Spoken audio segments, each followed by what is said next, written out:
હા, ગામડામાં એક જણો ઇંગ્લિશમાં વાતો કરી રાખ્યો. હા, કોઈ બાપા નીકળે, કેમ છે મિસ્ટર?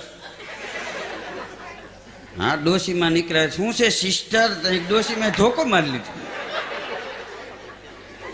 સિસ્ટરનો દીકરો થાય કે કેવા લાગી તને? એમ એટલે કોઈએ કીધું ભાઈ સિસ્ટર એટલે બેન કહે છે. તે કે હાદી પાસામાં બોલતો ક્યાં તારા માસીના હમ બેહે અહીંયા.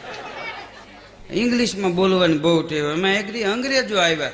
અંગ્રેજો વળી ઇંગ્લિશમાં વાત કરતા હતા. ગામના કે આપણો ઓલો મનસુખીઓ કે ઇંગ્લિશમાં જ બોલે, એને બોલાવો ને હું કેવા માગે ખબર પડી જાય. તે મનસુખને બોલાવ્યો ને એ બોલાવે ઇંગ્લિશમાં કાંઈક વાત કરી. વાત કરતા કરતા અંગ્રેજે એક ફડાકો માર્યો અને અંગ્રેજો વિયા ગયા. તો ગામના હવે પૂછ્યું કે તને માર્યું શું કામ?